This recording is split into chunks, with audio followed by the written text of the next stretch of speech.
आपका स्वागत है द सुपर वॉरियर में। एपिसोड 246। जय ऊर्जा की शुद्ध अवस्था के संघनन से बने उस तालाब के तल में मौजूद उस गुप्त कमरे में पहुंच गया था। वहां पर वह स्काई फ्लैम को कैद पाता है। ये स्काई फ्लैम 19वें स्थान पर मौजूद स्काई लॉर्ड्स फ्लैम थी, जिसमें हल्की मात्रा में बुद्धिमत्ता और कुछ मात्रा में दूसरे स्थान पर मौजूद हेवनली लॉर्ड्स फ्लैम के अंश थे, जो कि उस फ्लैम के मुकाबले तो काफ़ी कमज़ोर थे, लेकिन किसी भी 18वें या 17वें स्थान की स्काई फ्लैम से ताकतवर थे। जय जब अपनी सोच में था तभी वह फ्लैम तेजी से जय के शरीर में प्रवेश करने की कोशिश करती है। जय बहुत कोशिश करता है बचने की, लेकिन अंत में वह असफल रहता है। वह फ्लैम जय के छठे चक्र से होते हुए उसके माइंड स्पेस में प्रवेश कर जाती है। आखिरकार 100 साल बाद मैं आज़ाद होने जा रही हूँ। तुम्हारी इस मदद के लिए मैं तुम्हें एक आसान मौत दूंगी बच्चे। जय के दिमाग में एक आवाज़ आती है, जो कि थोड़ी महिला की लग रही थी। जय का चेतन धीरे धीरे बाहरी दुनिया से गायब हो जाता है और वह अपने माइंड स्पेस में पहुंच जाता है। उसके माइंड स्पेस में एक नीले रंग की फ्लैम पहले से मौजूद थी। ये फ्लैम स्काई फ्लैम की उपस्थिति से मानो बुरी तरह सहम गई हो, चुपचाप बिना किसी गतिविधि के एक जगह पर जम जाती है। वहीं वह फ्लैम जय के माइंड स्पेस के ठीक बीचों बीच एक कमल के रूप में आ जाती है। वह उस बीस्ट फ्लैम को देखती है और कहती है, तुम्हारे पास पहले से ही एक बीस्ट फ्लैम है, चलो इसके बदले में तुम्हें कुछ पल रहने का मौका देती हूँ और तुम्हारी एक इच्छा पूरी करने का वादा करती हूँ। जय ये सुनता है और इस स्काई फ्लैम के घमंड को देखकर दंग रह जाता है। वह कहता है, तुम कुछ ज़्यादा ही घमंड नहीं कर रही हो, इंतजार करो बस तुम पर काबू करने तक का, फिर मैं तुम्हें बताऊंगा। लेकिन एक बात समझ नहीं आई, इस फ्लैम के पास इतनी बुद्धिमत्ता नहीं हो सकती। सच बताओ कौन हो तुम? हाँ, तुम समझदार हो बच्चे। उस बेवकूफ़ फॉर्मेशन एम्परर को लगा कि उसने इस फ्लैम से मुझे जला दिया है, लेकिन मैंने आखिरी समय में अपनी आत्मा का एक अंश इस फ्लैम में छोड़ दिया, जिसकी वजह से मैंने इस फ्लैम पर काबू पा लिया। लेकिन उस कमीने की चेतना काफ़ी ताकतवर निकली और उसने मेरी उपस्थिति को महसूस कर लिया, लेकिन चूंकि मैं इस स्काई फ्लैम में बदल चुकी था और वह अपनी एलिमेंटल बॉडी में हुए कुछ गड़बड़ के कारण अपनी सोल पावर का इस्तेमाल नहीं कर सकता था, उसने मुझे इस जगह पर कैद कर दिया। वह आवाज़ गुस्से में कहती है। वह फॉर्मेशन एम्परर के नाम तक से भड़क रही थी। जय ये सुनता है और एक मुस्कान देता है। जय की मुस्कान को देखकर वह आवाज़ और भड़क जाती है और कहती है, बच्चे तुम इस तरह हंस क्यों रहे हो? मैं भले ही एक सोल फॉर्म में हूँ, लेकिन ये फ्लैम तुम्हें जलाने के लिए काफ़ी है। जय ये सुनकर अपनी हंसी को नहीं छुपाता और कहता है, तुम्हें पता है मैंने सोचा था कि उन सीनियर ने नक्शे को सोल मैप में इसलिए बनाया ताकि किसी को आसानी से पता न चले कि ये जगह कहाँ पर है, लेकिन अब मुझे समझ आया उन्होंने ऐसा क्यों किया। तुम चाहो तो मुझे नुकसान पहुंचाकर देख सकती हो। जय की बात उस सोल फॉर्म को आधी ही समझ आती है, लेकिन जय की चुनौती से वह भड़क जाती है और कहती है, तुम सच में मरना ही चाहते हो? वह ये कहती है और उस फ्लैम से ऊर्जा का एक गोला बनाकर उससे जय की आत्मा को नष्ट करने की कोशिश करती है। लेकिन इससे पहले कि वह गोला जय की सोल बॉडी को छू भी पाता, एक ऊर्जा का सफ़ेद रंग का गुब्बारा जय की सोल बॉडी के चारों ओर लग जाता है, जिससे उस फ्लैम का जय के शरीर पर कुछ भी असर नहीं होता। जय को कुछ न होते हुए देखकर उस फ्लैम में मौजूद सोल बॉडी हल्की सी बाहर निकलती है। वह किसी सुंदर लड़की की प्रतिलिपि थी, जिसकी त्वचा कोमल लग रही थी। वह इस वक्त बहुत ही गुस्से में थी। वह चिल्लाते हुए कहती है, कमीने तुम फिर से आ गए यहाँ पर। इस वक्त जय के आसपास बना हुआ वह गुब्बार एक आकृति का रूप ले लेता है, जो कि बहुत ही कमज़ोर लग रही थी। वह आकृति एक बूढ़े व्यक्ति की थी, जिसके आंखें जो कि बहुत ही कम दिख रही थी, समय की मार को दर्शा रही थी। वह कहता है, मनसा तुम अब भी नहीं बदली। बुड्ढे तुमने मुझे इस वक्त इस जगह पर कैद कर दिया और अब तुम चाहते हो मैं तुमसे बदला लिए बिना रह जाऊं। वह आवाज़ गुज में कहती है। वह एक रानी की आभा को दर्शा रही थी, जो कि अद्वितीय और किसी के सामने न झुकने की शक्ति को अपने अंदर समेटे हुए थी। मनसा सतरंगी सांपों की प्रजाति की रानी, इस तरह किसी बच्चे पर ऐसे हथकंडे अपनाना तुम्हारी शोभा को नहीं दर्शाता। तुम अपने उन तेवरों को भूल गई हो। वह आकृति शांत आवाज़ में कहती है, बुड्ढे अगर तुम्हारी वजह से मेरा ये हाल न हुआ होता तो ऐसा कभी नहीं होता। तुमने मुझे धोखा दिया। मनसा कहती है। वह काफ़ी गुस्से में थी, यह बात साफ जाहिर थी। उसकी इस बात पर वह आकृति एक लंबी आन भरती है। वह आकृति कहती है, मुझे अपने काम पर पछतावा है और जब मैंने तुम्हें धोखा दिया उस दिन से मुझे किसी भी रात चैन की नींद नहीं आई। जब तुम वापस आओगी और अगर मैं जिंदा रहा तो मैं तुम्हें अपने आप को मारने या फिर जो तुम चाहो वह करने का पूरा मौका दूंगा। मैंने हमेशा से तुम्हें अपनी छोटी बहन माना था, लेकिन उस वक्त मेरे अंदर के उस डीमन के बेकाबू होने की वजह हास मैंने जो किया वो गलत था, लेकिन तुम बदले में इतनी अंधी हो चुकी थी कि तुम किसी को भी नुकसान पहुंचा रही थी। वह आकृति पुराने दिनों को याद करते हुए कहती है। मनसा की छवि भी उस आकृति की बात को सुनकर पुराने दिनों में खो जाती है और फिर उसे वह पल भी याद आता है जब उसके सबसे प्यारे भाई ने उसे धोखा दिया था और उसे लालच में आकर उस जगह पर छोड़ दिया था। उस वक्त उसके दिल में एक दैत्य प्रवृत्ति ने जन्म लिया। वह गुस्से में कहती है, मेरा भाई उसी दिन मर गया था। हाँ, तुम्हारा भाई उसी दिन मर गया था, लेकिन तुम इस लड़के को कुछ भी नहीं कर सकती। मैंने पछतावे के तौर पर तुम्हारी ट्राइब को इतने साल से प्रोटेक्ट किया है। अगर फिर भी तुम इस लड़के पर हमला करने के लिए तुली रहोगी तो मजबूरन मुझे तुम्हें पूरी तरह खत्म करना होगा। वह आकृति कहती है। उस आकृति की बात सुनकर मानस की छवि का गुस्सा थोड़ा शांत हो जाता है। उसकी सबसे बड़ी चिंता उसकी ट्राइब थी, जो कि उसके अभाव में बहुत ही बड़े खतरे में थी। लेकिन अपने सामने वाले उस आकृति की बात पर उसका गुस्सा हल्का सा शांत हो जाता है। जय, जो कि यह सब सुन रहा था, हल्का बहुत तो मामले को समझ गया था। इस वक्त मनसा कहती है, तो तुम यहाँ पर मुझे ये धमकी देने के लिए ही हो? ठीक है, मैं इस लड़के को कुछ नहीं करूँगी, लेकिन क्या तुम मुझे बता सकते हो कि मैं अपनी इस काया के साथ क्या करूँ जिसका तुमने ये हाल कर दिया है? मैं बिना इस फ्लैम के कुछ महीनों से ज़्यादा सर्वाइव नहीं कर सकती। ये सुनकर वह आकृति की आंखों में चमक आ जाती है और वह कहती है, इसकी चिंता तुम्हें नहीं करनी है। वह अपना हाथ आगे बढ़ाता है और कुछ निशान आगे निकलते हैं जो जाकर मनसा की आत्मीय छवि के साथ लग जाते हैं। ये निशान जब पूरी तरह लग जाते हैं तो वह आकृति कहती है, ये एक सॉल कल्टीवेशन मेथड है जिसकी मदद से तुम अपनी सॉल स्टेट में भी कल्टीवेट कर सकती हो। मैंने यहाँ पर एक सॉल रिंग छोड़ दी है जिसमें तुम रह सकती हो। जब ये लड़का ताकतवर हो जाएगा तब ये मेरे पास आ सकता है। मैं तुम्हारे लिए एक अच्छी बॉडी रिफाइन कर दूंगा। तब तक तुम जितनी ताकतवर सॉल बॉडी में बदल सकती हो तुम्हारे लिए उतना ही सही रहेगा। अगर ये लड़का इस बात से पलटता है तो तुम उसके साथ कुछ भी करने के लिए फ्री हो। और हाँ, एक बात जो कि मैं तुम्हें कहना चाहूँगा, इस लड़के की किस्मत और विल साधारण नहीं है। वह आकृति अपनी बात को पूरी करती हुई कहती है। इसके बाद वह कुछ शील बनाती है और उस स्काई लॉर्ड्स फ्लैम से मनसा की आत्मीय छवि को अलग कर देती है। जय अब मनसा की पूरी सॉल बॉडी को देखता है तो दंग रह जाता है। वह किसी अप्सरा से कम नहीं लग रही थी। एक बार को तो उसकी आंखें फटी की फटी रह जाती है। जय की नज़र को देखकर मनसा चिढ़ जाती है और कहती है, बच्चे इस तरह क्या देख रहे हो? जब मैं इस दुनिया में घूम रही थी तब तुम पैदा भी नहीं हुए थे। सच्ची, मुझे नहीं पता था कि आप इतनी बूढ़ी होकर भी इतनी जवान लगेंगी। जय कहता है, बूढ़ी किसे कह रहे हो तुम बच्चे? वह छवि चिढ़ते हुए कहती है, तुम दोनों अब बस करो, मेरी ये सॉल फॉर्म कुछ ही पल में गायब हो जाएगी, इसलिए बच्चे तुम एक कॉन्ट्रैक्ट बना लो तो ही सही रहेगा। फॉर्मेशन एम्परर की सॉल बॉडी कहती है। फॉर्मेशन एम्परर के दिशा निर्देश में जय एक कॉन्ट्रैक्ट अपने और मनसा के बीच बना लेता है और इसी के साथ उस फॉर्मेशन एम्परर की सॉल बॉडी गायब हो जाती है। उस सॉल बॉडी के गायब होने के बाद जय का ध्यान उस स्काई फ्लैम पर जाता है। उस फ्लैम को देखकर उसके मन में फिर से लालच जागने लगता है। तुम अपने जहन से ये बात निकाल दो तो ही बढ़िया है, मनसा कहती है, और मैं आपकी इस कथन के पीछे की वजह जान सकता हूँ रानी साहिबा? जय पूछता है। ये सुनकर मनसा नखरे दिखाते हुए कहती है, मुझे याद है जब उसने इस फ्लैम को काबू किया था तब वह महाशक्ति रैंक पर था और उसने अपने आप को आधा जला लिया था, और तुम अभी धर्म स्टेज के बच्चे तुम इस फ्लैम को हासिल करना चाहते हो। सपने देखो और जान प्यारी नहीं तो कोशिश कर लो। जय ये सुनता है और कुछ सोचते हुए पूछता है, तुम अभी अपनी सॉल स्टेट में हो और तुम्हारी ताकत महाशक्ति रैंक के पीक तक तो होगी ही, इसका मतलब तुम चीज़ों को छू सकती हो। हाँ, ये रानी यूं ही रानी नहीं थी। जब मैं जिंदा थी तो पूरे सेंट्रल रीजन में कोई भी मुझसे लड़के की हिम्मत नहीं करता था। वह रानी कहती है, अगर ऐसी बात है तो क्यों ना एक शर्त लगाएं? जय कहता है, कैसी शर्त? मनसा हैरान होते हुए पूछती है। अगर मैंने इस फ्लैम को काबू में कर लिया तो तुम मुझे एक किस दोगी? जय एक शैतानी मुस्कान के साथ कहता है। जय की बात सुनकर मनसा के चेहरे के भाव बदल जाते हैं। अगर वह सॉल बॉडी नहीं होती तो शायद उसका चेहरा लाल हो गया था। वह गुस्से में जय से कहती है, तुम्हारी हिम्मत कैसे हुई इस रानी के साथ इस तरह की बातें करने की? वह एक रानी थी और उसके साथ कभी भी किसी ने इस तरह बात नहीं की थी जिस तरह जय ने की थी। जय ये सब सुनता है और वह कहता है, क्या हुआ रानी साहिबा को अपने कथन पर इतना भी भरोसा नहीं है?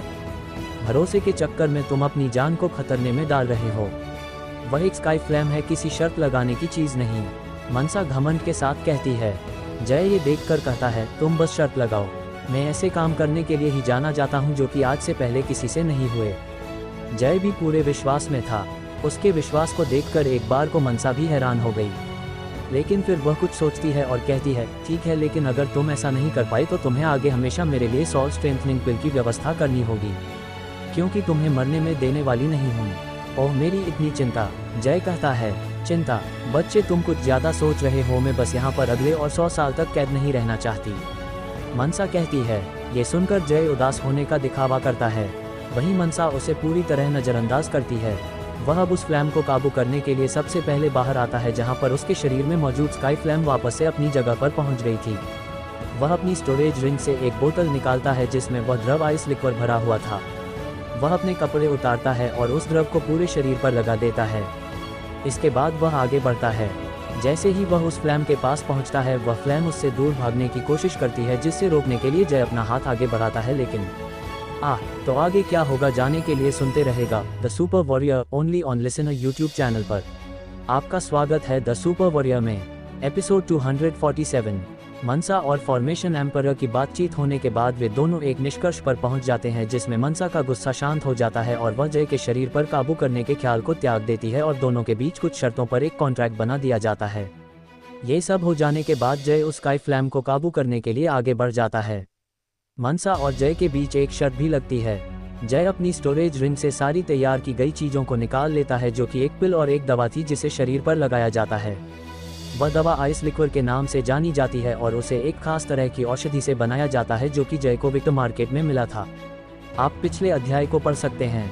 जय उस दवा को शरीर पर लगा लेता है और उस पिल को खा लेता है, जिससे वह भीतर तक एक शांति का एहसास करता है। ये सब करने के बाद जय आगे बढ़ता है और उस फ्लैम को पकड़ने वाला होता है, लेकिन उससे पहले वह पीछे मुड़ता है और मनसा से कहता है, तुम अपनी शर्त याद रखना। ये सुनकर मनसा सिर्फ घमंड भरी हुफ करती है और दूसरी तरफ अपना सर घुमा लेती है। जय अपना सर हिलाता है और आगे बढ़ता है। सच में एक रानी के साथ मस्खरी करने में अलग मजा है। ये सोचते हुए वह अपना हाथ आगे बढ़ाता है और उस फ्लैम को पकड़ने की कोशिश करता है, लेकिन जैसे ही उसका हाथ उस फ्लैम के 2 सेंटीमीटर के क्षेत्र में आता है, उसकी खाल लाल पड़ जाती है। जय इससे आगे हाथ नहीं बढ़ाता और अब असली काम शुरू कर देता है। वह अपनी सोल एनर्जी को रिलीज करता है और उससे एक जाल बनाकर उसे उस फ्लैम की तरफ बढ़ाता है। जय की सोल एनर्जी जैसे ही उस फ्लैम के संपर्क में आती है, वह वाष्प में बदलकर उड़ जाती है। जय ये देखकर दंग रह जाता है। उसने पहले से ही सुन रखा था कि एक स्काई लिस्ट फ्लैम बहुत ही ताकतवर और खतरनाक होती है, लेकिन फिर भी देखना अलग ही अनुभव होता है। वहीं पास में मनसा एक हंसी निकालती है और कहती है, बच्चे अभी भी समय है, वरना जब तुम आलू की तरह भून जाओगे तब पछतावा होगा। तुम बस किस करने के लिए तैयार रहना। जय कहता है और मनसा से अपना ध्यान हटा लेता है। वह अब कुछ सोचता है। उसे अचानक से अपनी इटर्निटी सप्रेसिंग सोल की याद आती है और वह उसके साथ मर्ज हो जाता है। वह अपनी आइज ऑफ एम्परर एबिलिटी को उपयोग करता है और उस फ्लैम पर नजर घुमाता है। जय की आंखों से निकली रोशनी से मानो वह फ्लैम घबरा गई हो। उसके अंदर का ऊर्जा प्रवाह अपनी सबसे कमजोर स्थिति में पहुंच जाता है।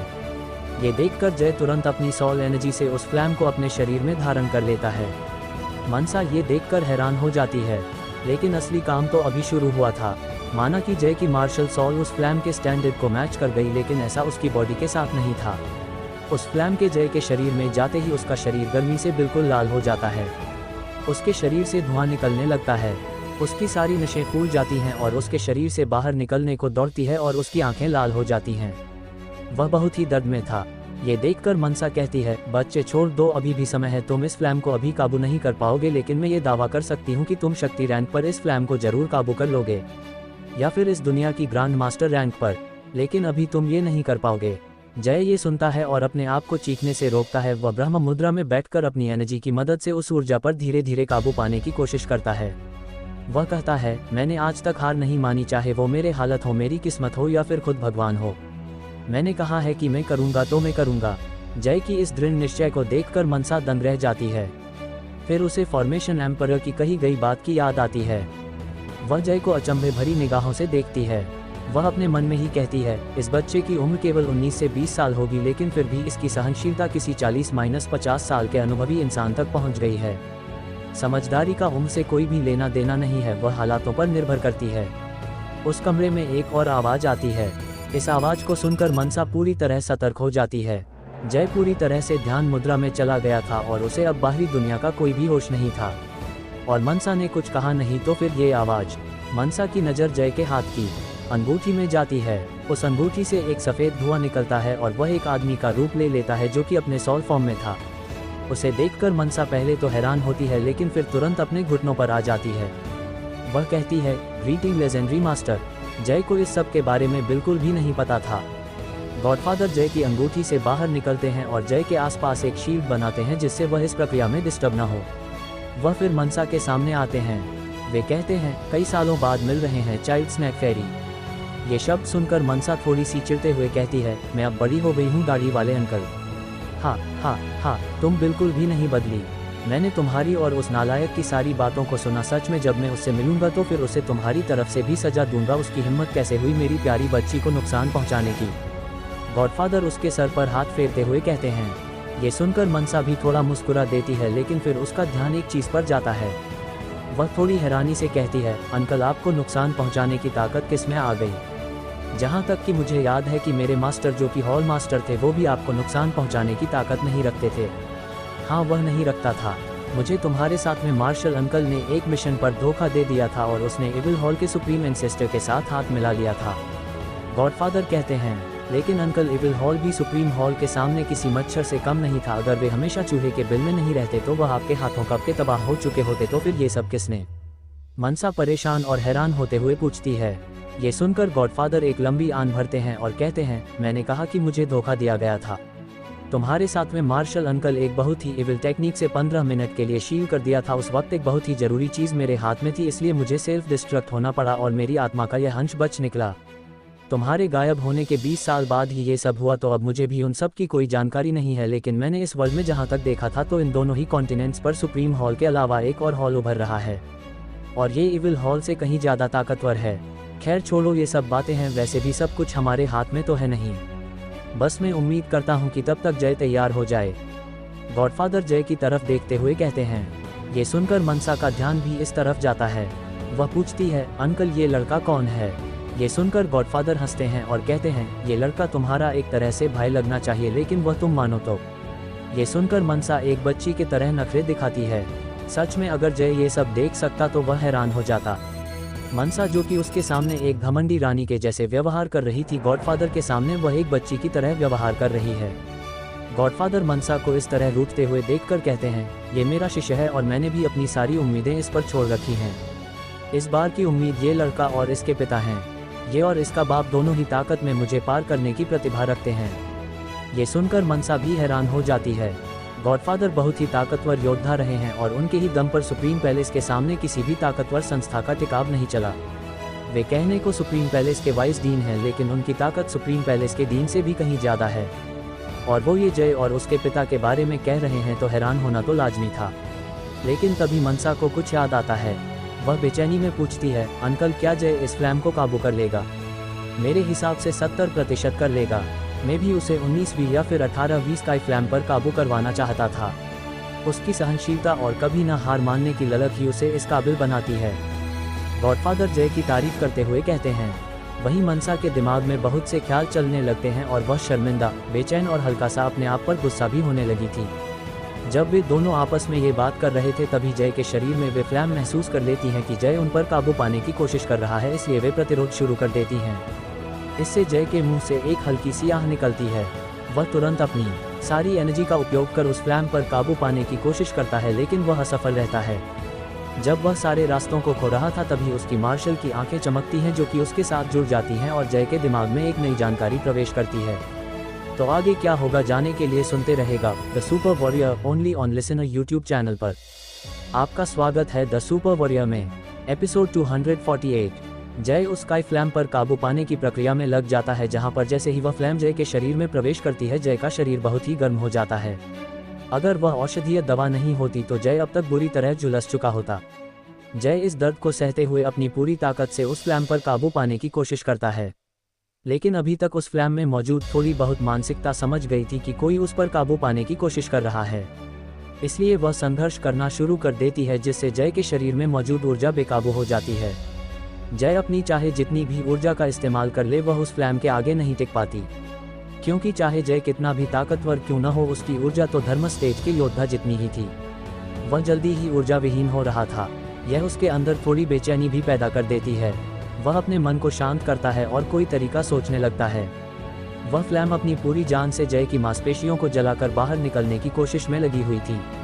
जय काफ़ी देर तक सोचने के बाद आखिरी कोशिश करने की तय करता है, जिसमें वह अपनी थोड़ी सी जागृत हो चुकी मार्शल सॉल को उपयोग करने की तय करता है। वह अपने सॉल और माइंड स्पैश को जोड़ता है। सॉल स्पैश और माइंड स्पैश आमतौर पर एक ही होते हैं, लेकिन किंग स्टेज ने नीचे के योद्धाओं के लिए ये दोनों अलग अलग काम करते हैं। ये दोनों ही ऊर्जाएं किंग लेवल पर ब्रेक थ्रू के दौरान आपस में जुड़ जाती हैं और एक स्पिरिचुअल प्लेटफॉर्म का निर्माण करते हैं। जय जब उस मार्शल सॉल से संपर्क बनाता है और उसके साथ जुड़ता है तो उसके मस्तिष्क में एक जानकारी प्रकट होती है, जिसे पढ़कर पहले तो वह हैरान फिर खुश हो जाता है। यह एक तरह की खास तकनीक थी जो कि आत्मीय ऊर्जा और मेंटल ऊर्जा के इस्तेमाल से उपयोग की जाती है। ये किसी भी तरह की हमले वाली तकनीक नहीं थी। सही शब्दों में कहूँ तो ये जय की मार्शल सॉल की एक खास योग्यता थी, जो कि जय समय के साथ आगे और भी समझेगा और किंग स्टेज पर पहुंचकर सही से समझेगा। उसके मस्तिष्क में आई जानकारी में एक नाम था, द डोमिनेंस ऑफ एम्परर। जय तुरंत बिना देर किए इस एबिलिटी का इस्तेमाल करता है और कहता है, द डोमिनेंस ऑफ एम्परर। जय के मुंह से जैसे ही यह शब्द निकलते हैं उसके शरीर एक आभा निकलती है जो कि आसपास की चीज़ों पर बहुत ही खतरनाक सप्रेशन पैदा करने लगती है। बाहर मनसा जैसे ही इस ऊर्जा के संपर्क में आती है वह अपने घुटनों पर आ जाती है। ये देखकर वह बहुत ही शर्मिंदा होती है और अपनी पूरी ताकत लगाकर खड़ा होने की कोशिश करने लगती है। गॉडफादर, जो कि पिछली बार भी पूरी तरह नहीं झुके थे, बस उन्हें हलाक सा दबना पड़ा था, अपना हाथ लहराते हैं और मनसा के आसपास एक कवच बना देते हैं जिससे वह खड़ी हो जाती है। वह हैरानी से गॉडफादर की तरफ देखती है। गॉडफादर उसकी नज़र को पाकर कहते हैं, ये जय की मार्शल सॉल का सप्रेशन है जो कि उसकी रियल से 2 रियल ऊपर तक का योद्धा भी नहीं सह सकता। जो इसे सह सके वह सच में एक जीनियस होता है। उसने पता नहीं कौन सी लेकिन बहुत ही खतरनाक मार्शल सॉल अवेकन की है, इसलिए तुम्हें बुरा मानने की कोई ज़रूरत नहीं है। जब उसकी अवेकनिंग चल रही थी तो मैं भी हल्का सा झुक ही गया था। गॉडफादर, जो कि पहली बार हैरान हुए थे, इस बार काफ़ी शांत थे। लेकिन मनसा के लिए ऐसा नहीं था। वह एक रानी थी जो आज तक किसी के आगे नहीं झुकी थी, अपने मास्टर और अंकल्स के अलावा, और यहाँ पर किसी ने उसको झुकने पर मजबूर कर दिया था, वह भी केवल एक 19 से 20 साल के बच्चे ने। उसका मन काफ़ी अशांत था। वह इस बात से हैरान तो थी कि जय ने इतनी जल्दी मार्शल सॉल अवेकन कर ली है, लेकिन ये हैरानी उसकी अपनी प्रतिष्ठा से आगे नहीं थी। वह गॉडफादर से कहती है, अंकल आप ये शील्ड हटा लीजिए। गॉडफादर, जो कि मनसा को अच्छी तरह जानते थे, उसके मन के भावों को पढ़ लेते हैं और अपना सर हिलाते हैं। वे कहते हैं, ठीक है तुम अभ्यास करो। ये कहकर वे अपना हाथ हिलाते हैं और मनसा के आसपास की शील्ड हट जाती है। जैसे ही वह शील्ड हटती है मनसा फिर से झुक जाती है, लेकिन इस बार वह हार नहीं मानती और अपनी पूरी ताकत लगाकर उठने लगती है। वह इस प्रक्रिया में बहुत ही बुरी तरह थक रही थी, लेकिन फिर भी वह हार नहीं मानती और कुछ ही देर में पूरी तरह खड़ी हो जाती है। लेकिन वह यहीं तक नहीं रुकती। वह इस दबाव में अपने आप को पूरी तरह काबिल बनाने के लिए अपनी गति और बाकी की मूवमेंट का इस्तेमाल करती है। बहरहाल, जय के माइंड स्पैश में जैसे ही ये दबाव फैलता है, वह स्काई फ्लैम, जो कि इधर उधर किसी शैतान बच्चे की तरह घूम रही थी, चुपचाप शांत पड़ जाती है, मानो कि उसने किसी शैतान को देख लिया हो। ये देखकर जय राहत की सांस लेता है। आखिरकार ये थोड़ी शांत तो हुई।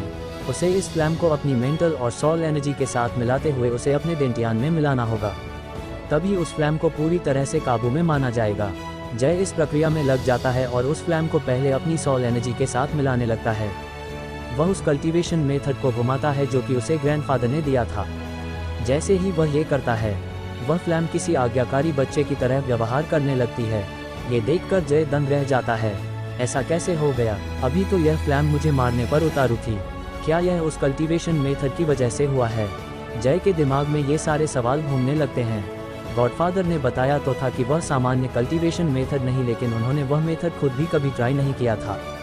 इस वजह से जय को भी उस बारे में सही से नहीं पता था।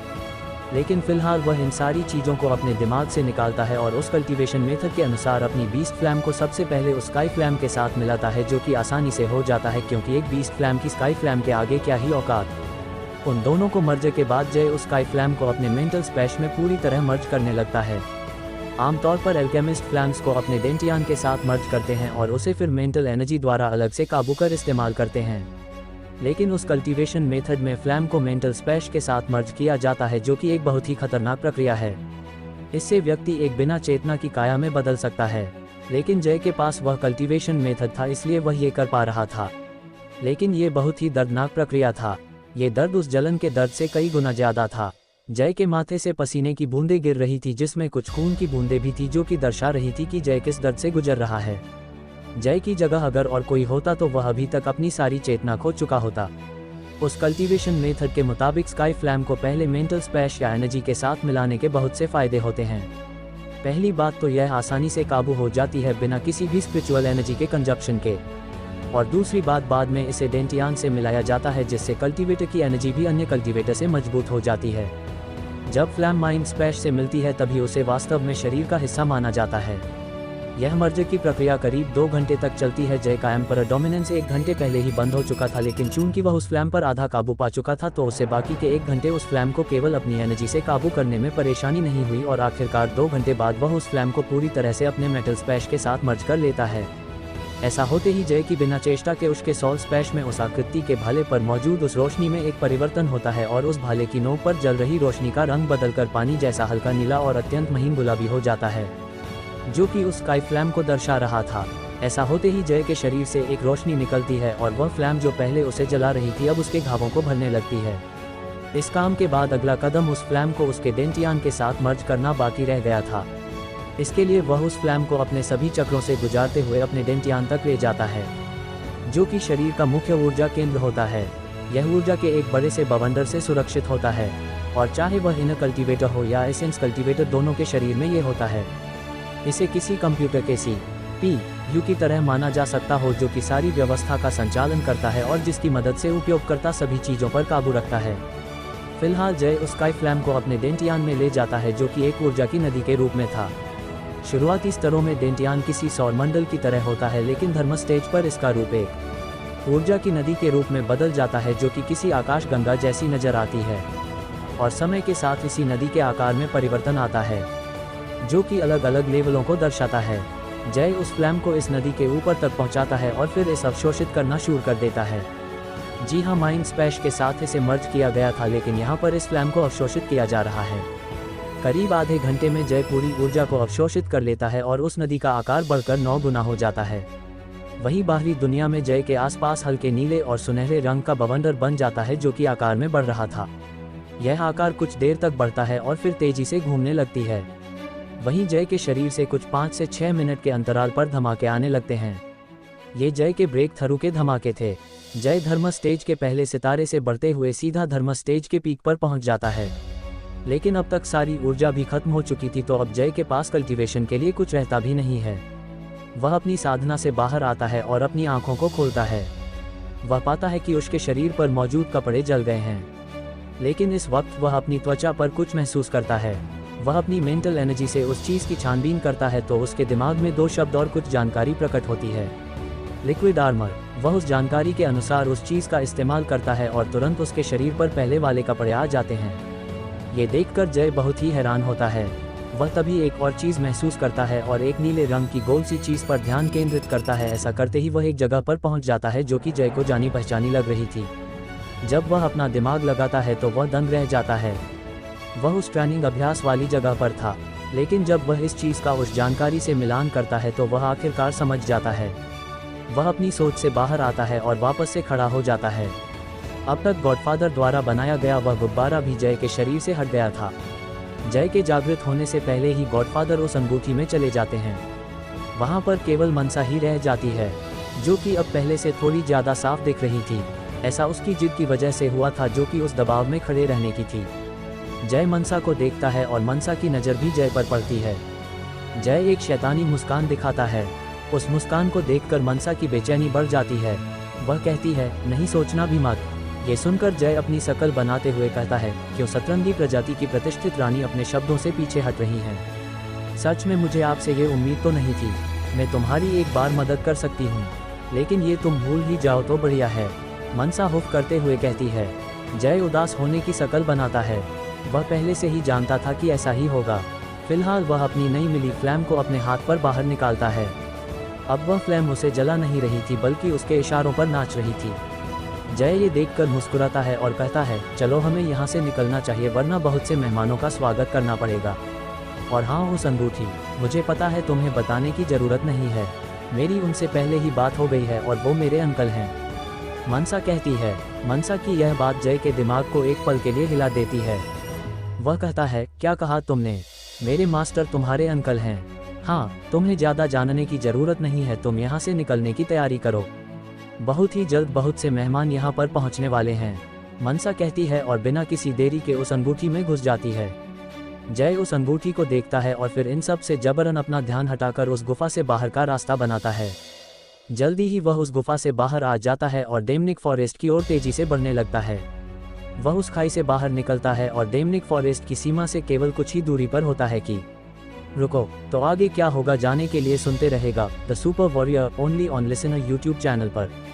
आपका स्वागत है द सुपर वॉरियर में, एपिसोड 249। जय अपना सारा काम खत्म करने के बाद उस गुफा से बाहर निकलता है और तेजी से डेमनिक फॉरेस्ट की ओर बढ़ने लगता है।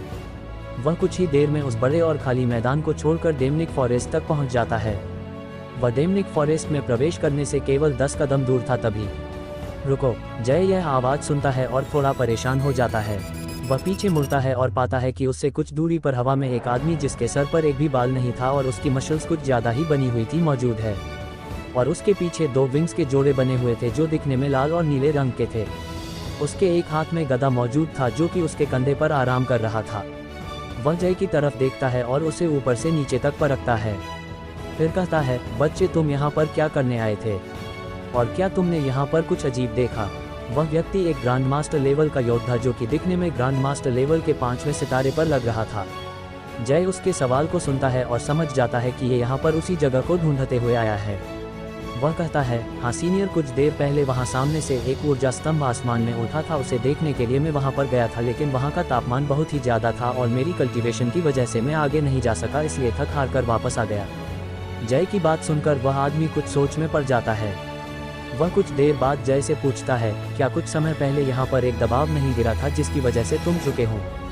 ये सुनकर जय कुछ सोचता है, तभी उसे अपना एम्परर डोमिनेशन याद आता है और गॉडफादर के सवाल आते हैं। वह सारा माजरा समझ जाता है। वह कहता है, हाँ लेकिन मैं उस वक्त सूर्यगढ़ के भीतर था, इसलिए उसका मुझे कोई भी अंदाजा नहीं है। वह आदमी भी जय के जवाबों से सहमत हो जाता है। वह जय से कुछ पूछने ही वाला होता है कि एक जोरदार धमाका सुनाई देता है। बूम! ये धमाका इतना तेज था कि उनके पास की जमीन में भी कंपन को महसूस किया जा सकता था। जय और वह आदमी दोनों ही उस धमाके की दिशा में देखते हैं। वह आदमी तो उस जगह पर कभी नहीं गया था, लेकिन जय उसी जगह से आ रहा था। वह उस धमाके को देखकर हैरान हो जाता है। ये धमाका तो उसी गुफा की तरफ से है, लेकिन ये हुआ कैसे? वह ऊर्जा सीलिंग फॉर्मेशन जो कि इस फ्लैम को शील करने के लिए लगाई गई थी अपना संतुलन खो बैठी थी। अंकल ने उसे कुछ समय के लिए आगे कर दिया था, अब वह समय खत्म हो गया तो वह इकट्ठा हुई ऊर्जा अपना संतुलन खो बैठी और यह धमाका हुआ है। जय के मस्तिष्क में मनसा का वॉइस ट्रांसमिशन आता है। जय ये सुनकर सब समझ जाता है। वह कहता है, सीनियर, मैं उसी जगह की बात कर रहा हूँ जहाँ पर अभी ये धमाका हुआ है। वहाँ पर ही कुछ समय पहले वह ऊर्जा स्तंभ उठा था। ये सुनकर वह आदमी जय को देखता है और फिर उस दिशा में देखता है। वह जय के जवाब से संतुष्ट था, इसलिए वह उसे जाने का इशारा कर आगे बढ़ जाता है। जय एक राहत की सांस लेता है और अपनी गति का पूरा इस्तेमाल कर उस जंगल में प्रवेश कर जाता है। इस वक्त स्काई लॉर्ड्स फ्लैम गुफा के ऊपर आसमान में इस वक्त बहुत से योद्धा मौजूद थे। ये योद्धा अपने सामने के खंडहरों पर नजर दे रहे थे। उनके सामने अभी भी पहले वाली फॉर्मेशन के कुछ चमकते हुए हिस्से मौजूद थे। इस सभी के बीच में सूर्यगढ़ सिटी का सिटी लॉर्ड शमशेर सिंह भी मौजूद था। इस पूरी 80-90 योद्धाओं की भीड़ के आगे 3 व्यक्ति मौजूद थे। ये तीनों एक बहुत ही खतरनाक आभा रिलीज कर रहे थे जो कि बहुत ही नोबल और राजा की थी। वहाँ पर मौजूद कोई भी योद्धा इन तीनों के आगे अपना सर ऊपर कर नहीं खड़ा हुआ था। अरे वाह, होयना एम्परर, रेहना एम्परर और वाकाली एम्परर, तीनों को एक साथ देखकर तो मेरे भाग्य ही खुल गए। वैसे इतनी बड़ी बात क्या हो गई जो कि तीनों एम्पररों को एक साथ यहाँ पर आना पड़ा? इस वक्त एक मस्खरी भरी आवाज़ आती है और फिर एक व्यक्ति जो कि सुनहरे रंग के कपड़े पहना हुआ था और उसके बाल नीले रंग के थे सबकी आंखों के सामने प्रकट होता है। ये व्यक्ति बाकी के योद्धाओं के सामने उन तीनों व्यक्तियों के आगे झुका हुआ नहीं था, बल्कि अपना सर उठाकर उन तीनों का मजाक भी उड़ा रहा था। इस वक्त एक व्यक्ति एम्परर को इम्प्रेस करने के चक्कर में आगे आता है और कहता है, तुम्हारी हिम्मत कैसे हुई एम्परर से इस तरह बात करने की? तुम। लेकिन इससे पहले वह कुछ कह पाता, वह अपनी आंखों के आगे अंधेरा महसूस करता है और उसकी सारी चेतना गायब हो जाती है। चींटियों की इतनी औकात कब से हो गई कि वो मेरे सामने बात करने की हिम्मत करें? वह आदमी ताने भरी आवाज़ में कहता है। वे तीनों एम्परर अपना सर हिलाते हैं और मन ही मन कहते हैं, सच में बिना जानकारी के व्यक्ति गधे से भी बदतर होते हैं। उनमें से एक एम्परर कहता है, एम्परर ब्लू रिंग, सच में आपने तो हमें हैरान ही कर दिया। वैसे आपका कोई भी होश नहीं रहता है कि आप कहाँ होगे, लेकिन आज आपने हमें दर्शन दिए, हम तो धन्य ही हो गए। वे चारों आसपास के तीनों साम्राज्यों के सबसे ताकतवर योद्धा थे जो कि नालंदा और एल्केमिस्ट एसोसिएशन जैसे बड़े शिकारियों से इन तीनों साम्राज्यों को बचाते हैं। उनमें से 3 तो एम्परर थे, लेकिन चौथा व्यक्ति एक घुमक्कड़ कल्टीवेटर था। 5 साल पहले वह किंग लेवल पर था, लेकिन एक नालंदा अकेडमी से आए एम्परर ने उसकी बहन पर गंदी नज़र डाली। जिस वजह से उसे बहुत ही गुस्सा आया और किंग लेवल की पीक पर होने के बावजूद उसने उस व्यक्ति का सर धड़ से अलग कर दिया। नालंदा यूनिवर्सिटी को भी जब इस बात का पता चला तो उसने उससे दुश्मनी करने की बजाय उसे एक गेस्ट एल्डर का पद दे दिया, क्योंकि अंततः गलती उनके एल्डर ने ही की थी। लेकिन ध्यान देने वाली बात यह है कि उस वक्त वह एक किंग था, लेकिन अब वह एम्परर लेवल पर पहुंच गया है तो उसकी ताकत का अंदाजा लगाना मुश्किल था। वह नीले बालों वाला आदमी अपने हथियार ब्लू रिंग के लिए जाना जाता है, इसलिए उसे एम्परर ब्लू रिंग कहा जाता है। वह कहता है, क्या तुम लोगों ने भी उस प्रेशर को महसूस किया जो कि एम्परर एनर्जी को बेचैन कर रहा था? वे तीनों अब गंभीर हो जाते हैं और हाँ में सर हिलाते हैं। वे कहते हैं, हम लोगों ने उस ऊर्जा के स्रोत को ट्रैक किया और हम इस जगह पर पहुंचे, लेकिन इस जगह पर यह धमाका हुआ पड़ा है और इस जगह पर क्या था बिल्कुल भी समझ नहीं आ रहा है। ये सुनकर ब्लू रिंग भी सोच में पड़ जाता है। वह उन खंडहरों को गौर से देखता है और कहता है, इस फॉर्मेशन को देखकर लग रहा है कि ये फॉर्मेशन एक स्ट्रेंथनिंग फॉर्मेशन होगी। मेरे साथ इस मलबे को हटाने में मदद करो। वे तीनों भी इस वक्त यही सोच रहे थे।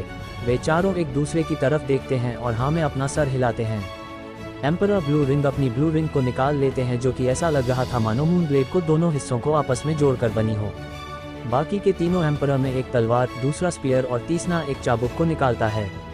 ये तीनों उन तीनों के हथियार थे और काफ़ी ताकतवर भी थे। वे तीनों एक दूसरे की तरफ देखते हैं और हाँ में अपना सर हिलाते हैं। एम्परर ब्लू रिंग अपना ब्लेड पर हाथ फेरते हैं, जिससे वह नीली रोशनी में चमकने लगती है। वहीं एम्परर रेहना अपनी तलवार पर हाथ फेरते हैं, जिससे वह लाल रंग की चमकने लगती है और उनके पीछे एक ऊर्जा की तलवारों का बवंडर तैयार हो जाता है। स्पीयर वाले एम्परर अपनी स्पीयर एनर्जी को एक्टिवेट करते हैं और उनके सर के पीछे एक ड्रैगन की छवि बन जाती है। वहीं चाबुक वाले एम्परर के पीछे एक बड़ी सी वेल मछली का रूप प्रकट होता है। वहीं एम्परर ब्लू रिंग के सर के पीछे एक छाया प्रकट होती है, जिसके हाथ में एक ब्लू रिंग थी। वे तीनों एक साथ हमला करते हैं, जिससे आकाश में दरारें पैदा होने लगती हैं। उन तीनों के हमले एक ही जगह पर लगते हैं और वह फॉर्मेशन जो कि आधी अधूरी थी पूरी तरह टूट जाती है। उस फॉर्मेशन के टूटने के बाद वह एनर्जी उस पूरे मलबे को गायब कर देती है। उस मलबे के गायब होते ही उनके सामने जो होता है उसे देखकर वे हैरान हो जाते हैं। तो आगे क्या होगा जानने के लिए सुनते रहेगा the super warrior only on listener YouTube channel पर। आपका स्वागत है द सुपर वॉरियर में। एपिसोड 250। अभी तक हमने देखा कि जय के उस जगह से निकल जाने के बाद वहां पर बहुत ही बड़े और विख्यात योद्धा इकट्ठे हो जाते हैं। यहां तक कि पूरे देमनिक क्षेत्र में फैले हुए 3 साम्राज्यों के एम्परर और एम्परर ब्लू रिंग, जिन्हें अकेले सफर करने वाले कल्टीवेटर्स का राजा कहा जाता है, भी वहां पर मौजूद थे।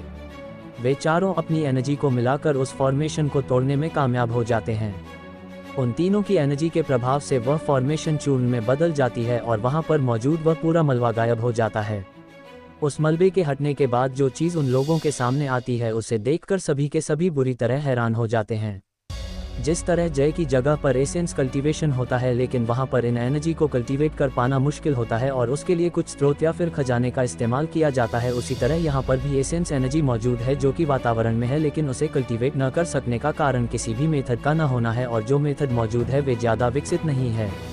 ऐसे में यहाँ पर किंग लेवल से एम्परर लेवल पर पहुँचने के लिए एसेंस एनर्जी की ज़रूरत होती है, जिसके लिए कुछ खास तरह की पदार्थ और वस्तुएं होती हैं।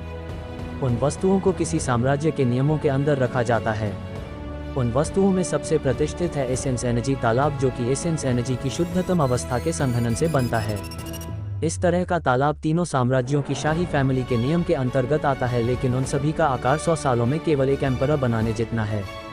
एम्परर बन जाने के बाद एसेंस कल्टीवेशन प्राकृतिक गति से बहुत ही कम होता है और आगे के स्रोत केवल उन बड़ी संस्थाओं जैसे कि अल्केमिस्ट एसोसिएशन, नालंदा यूनिवर्सिटी जैसों के पास हैं। ऐसे में एसेंस एनर्जी का इतना बड़ा तालाब मिलना उनके लिए अचंभे की बात थी। चारों एम्परर एक दूसरे की तरफ देखते हैं, उनकी आंखों में लालच साफ दिख रहा था। जब वे चारों एक दूसरे की तरफ देखकर सोच ही रहे थे, तभी पीछे खड़े योद्धाओं में से एक से रहा नहीं जाता और वह उस तालाब के पास पहुंच जाता है।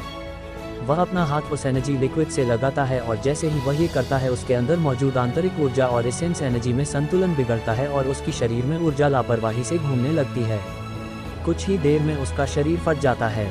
वह एक इनेट ग्रांड मास्टर था। उसकी इस हालत पर चारों एम्परर और कुछ जानकार आन भरते हैं। वे उस व्यक्ति की बेवकूफ़ी पर हैरान थे। किंग लेवल पर पहुंचने से पहले कोई भी उस ऊर्जा को अपने शरीर में धारण नहीं कर सकता, क्योंकि ऐसा करने पर वह एनर्जी इम्बैलेंस की वजह से ब्लास्ट हो जाएगा। अगर जय यहाँ पर होता तो वह सबसे ज़्यादा हैरान होता, क्योंकि वह एनर्जी और इनर एनर्जी दोनों को एक साथ कल्टीवेट कर रहा है और उसके साथ ऐसी दिक्कत नहीं हो रही। जय ने जिस कल्टीवेशन मेथड को चुना था वह कुछ भी हो लेकिन साधारण तो नहीं था। बहरहाल वे चारों एम्परर एक दूसरे की तरफ देखते हैं और कहते हैं, ये हमारे साम्राज्यों के पास अच्छा मौका है अपनी ताकत को बढ़ाने का। बाकी के एम्परर उसकी बात से सहमत होते हैं और कहते हैं, हाँ, ऐसे में जब डार्क कल्टीवेटर का आक्रमण बढ़ता ही जा रहा तो हम उन जियांस पर ही निर्भर नहीं रह सकते। हमें अपनी और अपने साम्राज्य की ताकत को बढ़ाना ही होगा। दूसरा एम्परर कहता है। एम्परर ब्लू रिंग भी उनकी बात से सहमत होता है। वह कहता है, हम चारों को अपने अलावा साम्राज्य में मौजूद किंग स्टेज के कल्टीवेटर्स को एम्परर लेवल पर पहुंचने के लिए एक मौका देना चाहिए। हम एक प्रतियोगिता करवा सकते हैं और उसमें अव्वल आने वाले योद्धाओं को यह मौका दे सकते हैं। वैसे भी ये तालाब तुम्हारे उन तथाकथित पुश्तैनी तालाबों से तो ज़्यादा ही बड़ा है जिसमें केवल एक एम्परर ही जा सकता है। एम्परर ब्लू रिंग की इस बात में थोड़ा ताने के भाव थे, क्योंकि जब वे किंग लेवल के पीक पर थे तब उन्हें किसी ने भी इस तरह का मौका नहीं दिया था। वो तो उनका भाग्य अच्छा था कि वे डेमनिक फॉरेस्ट में इस तरह के एक ट्रीजर के संपर्क में आ गए। बाकी के तीनों एम्परर थोड़े से शर्मिंदा होते हैं, लेकिन उन्हें एम्परर ब्लू रिंग का विचार पसंद आया था। वे तीनों भले ही अलग साम्राज्य थे, लेकिन आपस में उनके संबंध हमेशा से ही सही रहे हैं, केवल कुछ मुद्दों को छोड़कर, क्योंकि आप समझ ही सकते हैं पड़ोसियों का रिश्ता कैसा होता है। यहाँ पर मैं रिश्ता अच्छा लिखकर एक बहुत ही बड़ी बात कह रहा हूँ। उपहास को छोड़ते हैं चारों एम्परर आपस में तय करने के बाद वहाँ पर कुछ फॉर्मेशन मास्टर्स को बुलाते हैं और वहाँ पर एक शीलिंग फॉर्मेशन बनवाते हैं। ये तो उनकी अच्छी किस्मत रही कि वे उन जियांस से पहले यहाँ पर पहुँच गए, वरना उनके हाथ ये ट्रीजर कभी लगता ही नहीं। इसके बाद वे वहाँ पर अपने वास्तुशास्त्रों और कारीगरों को एक संरचना बनाने के आदेश देते हैं। वे उन फॉर्मेशन मास्टर्स को उस फॉर्मेशन पर रिसर्च करने की भी कह देते हैं और कहते हैं कि अगर वे उस फॉर्मेशन को रिपेयर करने में सफल रहे तो उन्हें बहुत ही सम्मानित किया जाएगा। ऐसा करने के बाद वे उस आवारण में प्रवेश कर जाते हैं, क्योंकि एक आदमी चाहे कितनी भी कोशिश कर ले अपने लालच को नहीं छुपा सकता था। जब उनके सामने इतना अच्छा ट्रीजर हो तो उसका फ़ायदा उठाए बिना वे कैसे रह सकते थे। इस तरह वे कल्टीवेशन में चले जाते हैं। वहीं बाकी के योद्धा उनके आदेशों का पालन करने में लग जाते हैं। इस वक्त डेमनिक फॉरेस्ट के भीतर सूर्यगढ़ सिटी से लगभग 20 की दूर एक बेजान सी पड़ी गुफा में एक धमाका सुनाई देता है और फिर एक भूत की तरह एक साया आसमान की ओर जाता हुआ दिखाई देता है। ये साया और कोई नहीं बल्कि जय था। वह इस वक्त आसमान में था। उसकी पीठ पर नीले रंग के पंख लगे हुए थे। ये वही तकनीक थी जो कि उसे उस गुफा के उस स्क्रॉल से मिली थी। वह आसमान में उड़ने की इस भावना का पूरा आनंद ले रहा था। उसकी गति भी किसी ग्रांड मास्टर से थोड़ी सी ही कम थी। वह मास्टर रैंक के किसी भी योद्धा को आसानी से हराने की ताकत रखता है। वह इस मस्ती में बिना समय के होश के करीब 5 मिनट तक उड़ता रहता है। वह अपनी सोल पावर के बारे में भी नहीं सोचता, जो कि उस स्काई फ्लैम को काबू करने में लगभग खत्म हो गई थी। और इसका परिणाम ये हुआ कि वह आसमान में उड़ते समय अपनी शक्ति को खत्म महसूस करता है। उसके पंख बिजली आते जाते समय जिस तरह बल्ब बंद चालू होता है उसकी तरह प्रकट होने और गायब होने लगते हैं, जिससे जय घबरा जाता है। व्हाट द फक, उसके मुंह से अनायास ही निकलता है और वह आसमान से गिरने लगता है। जब वह करीब 100 मीटर ऊपर था तब वह अपने आखिरी बचे फौज से उन पंखों को आखिरी बार उपयोग करता है और एक ब्रेक लेता है और फिर वे पंख पूरी तरह गायब हो जाते हैं और वह एक धड़ाम के साथ मुंह के बल जमीन पर गिरता है। हा हा हा, सच में इंसान को उतना ही उड़ना चाहिए जितनी उड़ान हो, वरना वह मुंह के बल ही गिरता है। हा हा हा, एक हंसी की आवाज़ आती है और एक पेड़ पर मनसा प्रकट होती है जो कि अपनी हंसी को काबू में किए बिना जोर जोर से हंस रही थी। उसकी हंसी को सुनकर जय थोड़ा शर्मिंदा महसूस करता है। फिर वह खड़ा होते हुए अपने कपड़ों को झाड़ता है, अपना मुंह साफ करता है और कहता है, कम से कम मैं उनकी तरह तो नहीं हूँ जो कि अपनी कही बात से पीछे हट जाए। जय की इस बात पर मनसा की हंसी गायब हो जाती है और वह शर्मिंदगी में बदल जाती है। जय को यहाँ पर एक दिन हो गया था और उसने इस एक दिन में करीब 10 रैंक 4 की पिल रिफाइन की थी, जिस वजह से उसकी कम बची हुई सोल एनर्जी और भी कम हो गई। फिर उसने उस तकनीक का उपयोग और किया। मनसा, जो कि जय की बात सुनती है, कहती है, ये सब फालतू की बात करने के लिए तुम अभी छोटे नहीं हो। ओह, मैं छोटा हूँ, लेकिन जब तुम्हारी नई काया को रिफाइन किया जाएगा तब तो तुम 1 साल की भी नहीं रहोगी। फिर इसमें मैं छोटा कहाँ से हुआ? जय भी प्रत्युत्तर देते हुए कहता है, तुम छोड़ो, मैं किसी बच्चे के साथ अपना मुंह नहीं लड़ाना चाहती। मनसा हुफ करते हुए कहती है, तो फिर वह शर्त क्यों रखी? मैं अपनी हर एक चीज़ को वापस लेता हूँ और देर से ही सही, लेकिन तुम मुझसे मुंह लड़ाओगी तो सही। जय कहता है, मनसा को पहले तो ये बात समझ नहीं आती, लेकिन जब उसकी समझ में आती तो वह थोड़ा शर्मिंद हो जाती है और गुस्से में जय की तरफ देखती है। जय वही बेशर्मी से ऐसे व्यवहार करता है मानो वह कभी उससे बात कर ही नहीं रहा था। जिससे उसका गुस्सा और भी बढ़ जाता है। वह पास से ही कोई चीज़ तोड़ती है क्योंकि उसकी सॉल बॉडी इतनी सघन होती है और उसे जय की तरफ मारती है। जय उसे पकड़ लेता है और उसका निवाला लेते हुए कहता है, तुम मेरी कितना चिंता करती हो, देखो मुझे लगी थी ये मुझे भी नहीं पता था और तुम्हें पता चल गया। जब मनसा देखती है कि उसने गुस्से में भी एक आम फेंका था तो वह और भी गुस्सा हो जाती है। जय उसे और भी गुस्सा होते हुए देखकर तुरंत वहां से निकल लेता है। उसने अपने सॉल कल्टीवेशन मेथड को कल्टीवेट करना शुरू कर दिया था, जो भले ही धीमी गति से चल रहा था लेकिन उसके अंदाजे के मुताबिक जब तक वह सूर्यगढ़ पहुंचेगा तब तक वह पूरी तरह रिकवर हो जाएगा। वहीं जय को भागते हुए देखकर मनसा कहती है, रुको थर की कहीं के, और वह भी पीछे भागती है। लेकिन तभी दोनों कुछ महसूस करते हैं और मनसा बिना किसी देरी के उस अंगूठी में प्रवेश कर जाती है। जय भी थोड़ा सतर्क हो जाता है और अपने आप को छुपा लेता है। वह एक ताकतवर ऑरा उनकी तरफ ही आता हुआ महसूस कर रहा था। वह खुद को कंसील कर लेता है तो वह ऑरा और भी तेजी से उसकी तरफ बढ़ने लगता है। जय पेड़ की डाली पर छुप गया था। कुछ ही देर में घासों की झाड़ी को चीरते हुए वहां पर एक बड़ी सी आकृति प्रकट होती है। इस आकृति की पीठ पर प्राकृतिक रूप से पंख थे, किसी पक्षी की तरह ये 4 पैरों पर चलने वाला जानवर था और उसका शरीर किसी बाघ की तरह था। Golden winger tiger. जय के दिमाग में एक नाम प्रकट होता है। यह एक गोल्डन विंगर टाइगर था जो कि ग्रेड 6 के जानवरों में एक सुप्रीम प्रजाति मानी जाती है। ग्रेड 6 यहाँ के कल्टीवेटर्स की किंग रियल्म को दर्शाती है और जानवर इंसानों से समान कल्टीवेशन लेवल पर ज़्यादा खूनखान ही होते हैं, ऐसा उनके शारीरिक शक्ति के कारण होता है। बहरहाल हर जानवर एम्पर लेवल पहुंचने के बाद एक इंसानी रूप जरूर धारण करता है। इंसानी रूप के कल्टीवेशन में कई फायदे होते हैं जबकि जानवर के शरीर के रूप में लड़ाकू फायदे होते हैं। जय के सामने आया हुआ वह गोल्डन विंग टाइगर एक किंग रैंक का बीस्ट था जो कि 6वीं ग्रेड के जानवरों में भी एक राजा होता है और उसे उस ग्रेड के जानवरों में केवल कुछ ही टक्कर दे सकते हैं। जय बिना किसी भी दूसरी सोच के इस जानवर के सामने कुछ भी नहीं था। वह बस छुपकर कोई रास्ता सोच सकता था यहाँ से निकलने का। वह गोल्डन विंगर टाइगर चारों ओर देखता है और कहता है, कौन बेवकूफ़ मेरे इलाके में घुसने की हिमाकत कर रहा है। अगर तुम अपनी भलाई चाहते हो तो इस राजा के इलाके में घुसने के लिए अपने आप को मेरे लजीज खाने में भेंट करो, वरना मैं तुम्हें ढूंढ कर तुम्हें दर्दनाक मौत दूंगा। जय अपनी फेरी आइस की मदद से, जो कि काफ़ी कमज़ोर हो गई थी, सॉल पावर के अभाव में कुछ अलग महसूस करता है। वह देखता है कि वह टाइगर केवल 5वें ग्रेड पर है। ये देखकर वह थोड़ी सी राहत की सांस लेता है। जय सोचता है, लगता है ये टाइगर अभी ज़्यादा समय से यहाँ पर नहीं और या फिर ये किसी चोट से पीड़ित है, इस कारण ये केवल 5वीं ग्रेड पर है। लेकिन फिर भी जय उसका सामना करने के काबिल नहीं था। अगर वह उसके सामने जाता है तो 1 मिनट से भी कम समय में वह उस टाइगर का शिकार बन जाएगा। जय का दिमाग तेजी से सारी संभावनाओं पर घूम रहा था। वह उस टाइगर से बचने के हर एक उपाय को सोच रहा था। वहीं टाइगर कोई भी जवाब न पाकर हल्का सा गुस्सा हो गया था। वह कहता है, तुम जो कोई भी हो, इस राजा को नज़रअंदाज करने की हिम्मत की तो तुम्हारा बुरा हश्र होगा। मैं तुम्हें 10 सांस तक का वक्त देता हूँ, अपने आप को बाहर निकालो। मुझे पता है कि तुम यहीं कहीं पर हो। जय उस टाइगर की इस बात पर समझ गया था कि उस टाइगर ने अपने डिवाइन सेंस से इस जगह को लॉक कर दिया है। उसकी हल्की सी मूवमेंट भी उस टाइगर से नहीं छुपेगी। जय का दिमाग तेजी से भटक रहा था कि वह क्या करे। जब वह इन सब ख्यालों में डूबा ही था कि वह एक और आभा महसूस करता है। यह आभा भी उस टाइगर जितनी ही या उससे थोड़ी सी ज़्यादा ही ताकतवर साबित होगी। इस आभा को वह टाइगर भी महसूस कर लेता है और वह थोड़ा बेचैन हो जाता है।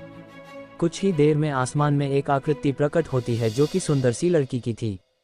तो आगे क्या होगा जाने के लिए सुनते रहेगा the super warrior only on listener YouTube channel पर।